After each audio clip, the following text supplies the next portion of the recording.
할렐루야. 153 저녁 기도에 오신 여러분들을 주님의 이름으로 환영하고 축복합니다. 오늘 우리가 이 저녁 시간에 기도할 수 있으니 참으로 다행스럽고 너무나 감사한 일인지 모릅니다. 오늘 이 저녁 시간에 하나님께서 우리의 모든 것들을 내어드릴 때에 분명히 하나님께서 역사하시는 귀한 저녁이 될 줄로 믿습니다. 우리 오늘 이 저녁 시간 간절하게 하나님 앞에 기도하는 귀한 복된 시간이 되었으면 좋겠습니다. 우리 같이 먼저 찬양으로 하나님께 영광 돌리도록 합니다. 오늘 말씀과 연관되어져 있는 찬양인데요, 정결한 마음 주시옵소서라고 하는 찬양입니다. 우리 같이 진실하게 하나님 앞에 찬양하며 나아갑시다.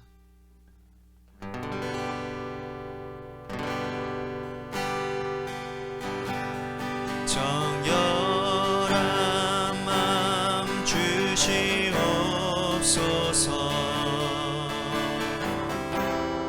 오 주님,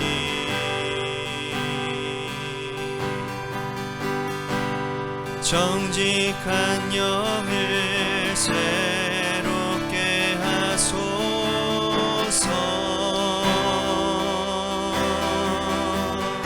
정결한 마음 주시옵소서. 정결한 마음 주시옵소서.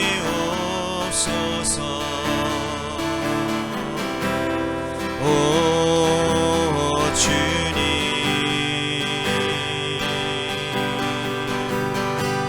정직한 영을 새롭게 하소서.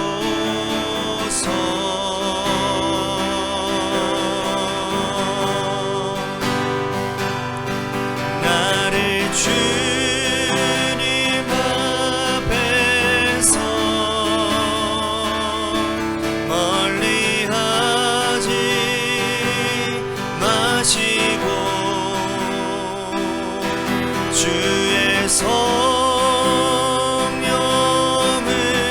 거두지 마옵소서.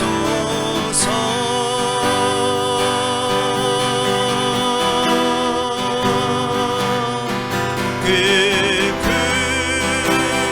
구원의 기쁨 다시 회복시키시고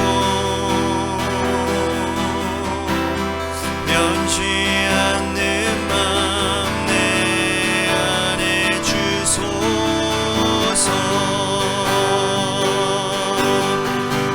나를 주님 앞에서 나를 주님 앞에서 멀리하지 마시고 주의 성령을 거두지 마옵소서.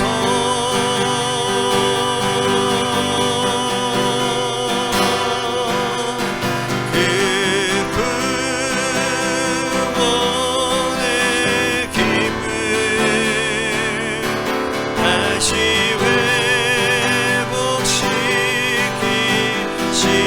회복시키시고 변치 않는 맘 내 안에 주소서.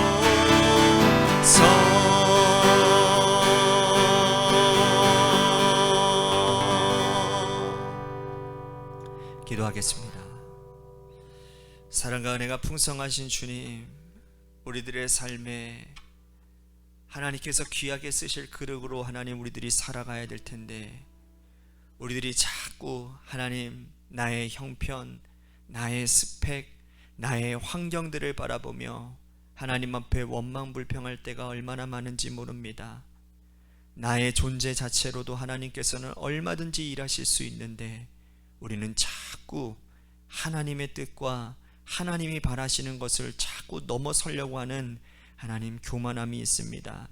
오늘 그래서 하나님 우리 안에 그 교만하고 부정적인 마음들, 하나님 앞에 원망불평했던 그 마음들, 이 시간 주님께서 주님의 보혈의 능력으로 정결케 하여 주시는 역사가 있게 하여 주시어서 내가 지금 처해 있는 모든 상황 가운데서 나를 통해 일하시는 하나님을 바라보며 하나님께서 일하시는 것들을 경험하며 하나님 살아계심을 영광 돌리는, 그리고 나 자신으로만으로도 하나님 부족함 없게 쓰임받을 수 있는 내어줌이 오늘 우리 가운데 결단되어지도록 인도하여 주옵소서.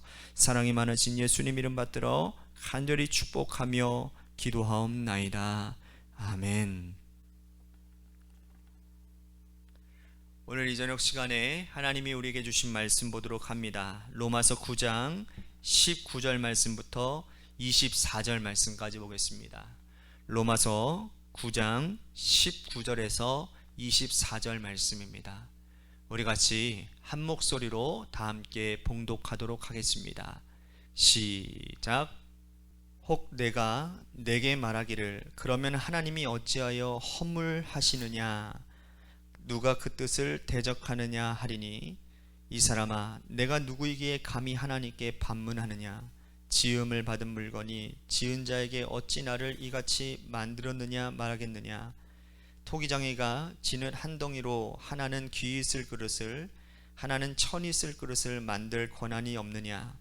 만일 하나님이 그의 진노를 보이시고 그의 능력을 알게 하고자 하사 멸하기로 준비된 진노의 그릇을 오래 참으심으로 관용하시고 또한 영광받기로 예비하신 바 긍휼의 그릇에 대하여 그 영광의 풍성함을 알게 하고자 하셨을지라도 무슨 말을 하리요. 이 그릇은 우리니 곧 유대인 중에서뿐 아니라 이방인 중에서도 부르신 자니라. 아멘. 오늘 이 저녁 시간에도 하나님의 은혜를 삼아셔서 이제 나오신 여러분들에게 하나님의 신령한 은혜와 축복이 함께 하시기를 바라겠습니다. 여러분들 생활체육이라는 말 많이 들어보셨죠? 1986년 서울 아시안게임과 1988년 서울 올림픽을 계기로 해서 우리나라가 체육 강국으로 전 세계에 이렇게 각광을 받게 되었습니다. 그러면서부터 온 국민의 삶의 자리에서 이러한 생활체육이 뿌리내리기 시작을 했습니다. 그래서 각각 그 지역마다 체육관들이 세워지고, 그래서 그 체육관 안에서 여러 가지 운동들을 하게 되었다라는 것이죠. 여러분, 그쯤에 각 교회에서도 한 가지 중요한 의미의 변화가 있었는데, 그게 뭐냐면 교회에 공간만 있으면 탁구대를 설치하기 시작을 했다라는 겁니다. 그래서 중고등학생들이 시간만 되면 탁구 치는 것을 즐겨했다라는 거예요. 근데 여러분 탁구 치는 데 있어서 아주 중요한 룰이 있는데 여러분들 뭔지 아십니까? 특별한 룰이 있는데요. 그것은 뭐 다 그런 건 아니지만 실력 있는 사람과 실력이 조금 떨어지는 사람이 시합을 하게 될 때에 점수를 실력이 없는 사람에게 먼저 더 주는 겁니다. 그렇죠? 서로 합의하에서 이러한 핸디캡 룰을 준다는 거죠. 지금 와서 생각해 보면 굉장히 합리적인 제도인 것 같습니다. 만약에 실력이 뛰어난 사람과 실력이 조금 떨어지는 사람이 시합을 했을 때 0대 0으로 시작했다면 그 시합은 보나 마나할 것 아니겠습니까? 박진감도 사라지고 재미도 없을 겁니다. 그런데 두 사람의 서로의 재미를 위해서, 시합의 박진감을 위해서 실력 있는 사람이 조금 더 양보한다라는 것이죠. 이것은 오늘 우리가 살아가는데도 꼭 필요한 삶의 지혜인 것 같습니다. 하나님께서 세상을 창조하실 때도 창조 원리에도 이러한 하나님의 귀한 수고와 하나님의 사랑이 함께 녹아져 있기 때문입니다. 중요한 것은 시합에서 이기고 지느냐 하는 것이 아니라 얼마나 이 시합을 두 사람이 재미있게 풀어가고 즐기느냐라고 하는 것이 중요하다라는 것이죠. 오늘 본문에서 바울은 하나님의 창조 원리를 토기장이의 비유를 들어서 설명하고 있습니다. 구약의 예레미야 선지자로부터 시작해서 신약의 바울에 이르기까지 하나님을 토기장이로 비유한 것은 성경의 뿌리 깊은 정신이라 할 수 있습니다. 오늘 바울은 하나님은 창조 주권자로서의 느낌을 이렇게 표현하고 있습니다. 21절 말씀 우리 같이 함께 봉독합니다. 토기장이가 진흙 한 덩이로 하나는 귀 있을 그릇을 하나는 천 있을 그릇을 만들 권한이 없느냐. 토기장이는 진흙으로 어떤 그릇은 귀하게 쓸 것으로 만들고 어떤 그릇은 천하게 쓸 것으로 만들었다라는 겁니다. 이건 토기장이의 고유의 주권입니다. 그죠? 그런데 이 주권을 가지고 그릇된 우리가 토기장이에게 나 왜 이렇게 천한 그릇으로 만들었냐고 따질 수 있을까요? 우리가 가정의 살림을 살면서도 여러분 그릇을 준비할 때 보면 어떤 그릇은 귀한 손님을 대접하기 위해서 고이고이 모셔두고 있는 그런 그릇이 있고, 어떤 그릇은 식구들이 평소에 그냥 편하게 먹을 수 있도록 이렇게 내놓는 그릇이 있지 않습니까? 귀한 그릇은 비싸게 주고 구입했기 때문에 귀하게 쓰는 것이고, 그죠? 평범하게 쓰는 그릇은 일상적으로 사용하기 위해 준비해 둔 겁니다. 그런데 그릇된 입장에서 토기장에게 이렇게 따져 묻는 것은 아무런 의미가 없는 것입니다. 주권자의 능력과 주권에 속한 일이기 때문이라는 겁니다. 자, 20절 말씀도 보십시오. 우리 한번 다 같이 읽겠습니다. 20절 시작. 이 사람아, 내가 누구이기에 감히 하나님께 반문하느냐? 지음을 받은 물건이 지은 자에게 어찌 나를 이같이 만들었느냐 말하겠느냐? 우리는 이 말씀을 읽을 때 이론적으로 논리적으로는 우리들이 이렇게 주권자에게 반문할 수도 없고 따질 수도 없다라는 사실을 너무나도 잘 알고 있습니다. 그런데 사실 우리도 이러한 불평과 불만을 토로한 적이 있지 않습니까? 하나님, 나 왜 이렇게 만드셨나요? 하나님, 나 왜 이런 모양으로 만드셨죠? 나 좀 더 멋지게 창조하시고 능력 좀 많게 만드시지 왜 나는 아무것도 없는 그러한 존재로 만드셨나요? 하나님, 내가 이렇게 잘 지음받으면 하나님이 좋게 만들어 주셨으면 하나님 영광 더 받으셨을 텐데 왜 나를 이렇게 만드셔서 하나님 영광 되지 못하는 삶을 사나요? 여러분, 혹시 이렇게 하나님을 원망해 보신 적은 없나요? 저는 많이 있거든요. 우리가 이렇게 원망했다라는 것은 우리는 귀한 그릇, 천한 그릇에만 초점을 맞추고 있었기 때문이라는 겁니다. 사람은 모두가 다 일륜적으로 하나님이 다 창조하지 않았습니다. 어떤 사람은 능력이 조금 많은 사람, 어떤 사람은 능력이 많은 사람, 어떤 사람은 좀 떨어지는 사람, 어떤 신체적으로 기능이 좋은 사람, 어떤 사람은 신체적으로 기능이 조금 약한 사람. 여러분, 중요한 것은 귀한 그릇이냐 천한 그릇이냐 하는 게 결코 중요한 게 아니라는 겁니다. 우리 입장에서, 그릇된 입장에서 중요한 것은 얼마나 깨끗한 그릇이냐, 얼마나 정결한 그릇이냐 하는 것이 훨씬 더 중요하다는 겁니다. 바울은 그릇에 대한 묵상을 로마서뿐만 아니라 디모데후서 2장의 말씀에도 묵상하고 표현하고 있습니다.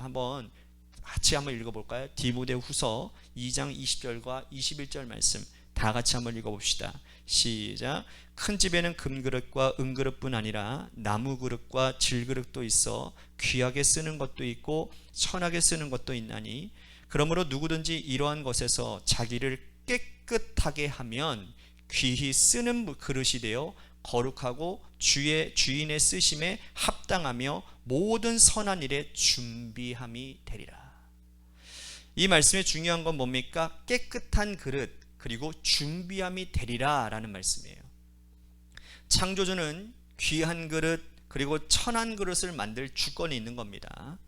그릇된 우리는 창조주에게 나를 왜 이 모양 이 꼴로 만드느냐고 따질 수 없어요.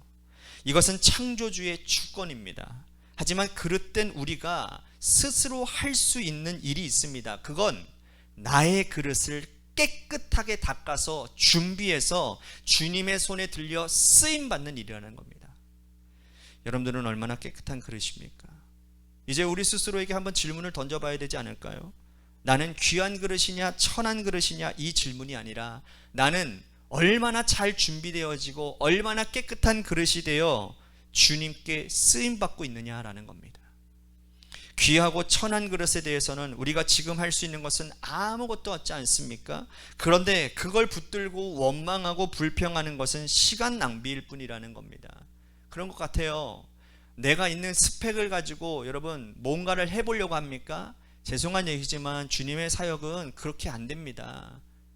하나님께서 쓰셔야 됩니다. 이 사실을 믿으십니까? 하나님께서 쓰시려면 하나님의 마음에 합한 준비된 그릇이 되어야 된다는 겁니다. 내가 가지고 있는 내가 귀한 그릇이라고 해가지고 내가 마음껏 하나님의 쓰임받을 수 있을 것 같습니까? 천만의 말씀입니다. 그건 교만한 겁니다. 내가 어떻게 하나님의 일들을 감당합니까? 하나님이 은혜 베풀어 주시고 하나님께 대해서 준비되어진 사람, 그래서 그 준비되어진 사람들은 하나님이 주신 마음으로, 하나님이 주신 감동으로 성실하게 그 일들을 해나가는 것 아니겠습니까? 여러분, 중요한 것은 내가 얼마나 깨끗한 그릇이냐, 내가 스스로 깨끗하고 정결한 삶을 살아가고 있는지를 오늘 나를 돌아봐야 되지 않겠습니까? 자꾸 우리는 환경 탓합니다. 근데 환경도 내 영역이 아니에요. 하나님께서 왜 나에게 이런 환경을 두셨느냐, 그거 원망불평하는 거 시간 낭비입니다. 이 환경에서 내가 어떻게 하나님께 쓰임받을 것인지가 훨씬 더 중요한 일이라는 겁니다. 그러면 정결하기 위해서 우리들이 해야 될 게 뭡니까? 준비케 되기 위해서 우리들이, 하나님이 쓰시기 위해 우리들이 준비해야 되는데 어떻게 해야 되는 겁니까? 먼저 회개해야 되는 거예요. 돌이켜야 되는 겁니다. 하나님은 회개하지 않는 사람들을 결탄코 사용하지 않습니다. 늘 자기가 옳다라고 생각하는 사람들 하나님 절대로 사용 안 하십니다. 사울을 보면 알 수 있어요. 사울은 하나님 앞에서 자신의 죄를 돌이키지 않았습니다. 회개하지 않았습니다. 여러분, 사울이 회개했다라는 말이 나오나요? 아니요, 안 나와요. 다윗은요? 다윗은 하나님께 회개한 사람입니다. 그런데 죄를 따지고 보면 여러분, 사울이 더 큰 죄입니까? 다윗이 더 큰 죄입니까? 다윗이 더 큰 죄인이에요. 살인했죠, 간음했죠. 얼마나 무서운 일을 했습니까? 그런데도 불구하고 이 사람을 왜 하나님은 마음이 합한 자라고 하셨습니까? 그 사람은 이러한 죄를 지었어도 자신의 삶이 정결케 되기 위하여서 매 순간 자신을 돌이키고 회개하는 인생이었다, 그 말이라는 겁니다. 주인 되시는 하나님은 정결한 회개하는 그릇을 사용하십니다. 회개한 이후에는 매일같이 말씀으로 우리 자신의 영혼을 깨끗하게 만들어야 됩니다. 그래서 우리는 이 3박자가 굉장히 중요한 것 같아요. 말씀, 기도, 회개. 한번 따라해 볼까요? 말씀, 기도, 회개. 이 세 가지가 우리 자신을 정결케 하고 우리를 깨끗하게 하여 우리가 준비케 되어져서 하나님 앞에 온전히 쓰인다라는 거예요. 하나님께서 처음으로 우리들을 귀한 그릇으로 만드셨죠. 그 귀한 그릇이 하나님 앞에 말씀으로 무장되어지고 기도하고 회개하는 삶을 살면 더 크게 역사하시겠죠. 천한 그릇이라 할지라도 그 천한 상황 가운데서도 하나님은 말씀과 기도와 회개 가운데 충만한 자들을 하나님은 사용하신다라는 겁니다. 오늘 우리가 이 하나님 앞에서 이 말씀을 듣고 기도하기 위해 이 자리에 나왔잖아요. 기도하시기를 바랍니다. 어떻게 해요? 여러분들을 정결하기 위해서 말씀을 읽고 말씀대로 주님 내가 살기를 원합니다. 그래야 하나님 내가 정결케 되어집니다. 그리고 하나님 그 말씀으로 내가 하나님 앞에 기도하며 나의 삶을 되돌아볼 때에 하나님 내가 회개의 자리로 나아갈 수 있으니 하나님 오늘 주님 앞에 회개합니다. 내 영혼을 깨끗하게 하여 주옵소서. 그러면 오늘 여러분들을 통해서 하나님 귀하게 일하시는 일들이 일어나게 되는 줄로 믿으시기를 바랍니다. 오늘 이 말씀 가지고 우리 같이 간절히 기도했으면 좋겠습니다. 또 한 가지 우리 같이 기도할 것은 우리 교회를 위해서 기도합시다. 오늘 이 말씀처럼 말씀과 기도와 회개가 충만한 교인들이 되게 하여 주옵소서. 할렐루야. 교회가 되게 하여 주옵소서. 그래서 정말 교회가 자꾸 비본질 가운데 집중하면 교회는 무너지게 되어 있습니다. 교회는 오로지 집중해야 될 건 뭡니까? 예수 그리스도요, 말씀이요, 기도요, 회개요, 복음 전하는 겁니다. 이거 외에는 없습니다. 우리 교회가 이거에 초점을 맞추는 교회가 되게 하여 주옵소서. 우리 같이 기도했으면 좋겠습니다. 마지막으로 여러분들의 삶의 자리와 여러분들의 자녀들을 위해서 기도하시다가 돌아가시기를 바랍니다. 우리 같이 이 시간 주님께 간절히 기도하도록 하겠습니다. 기도하시겠습니다.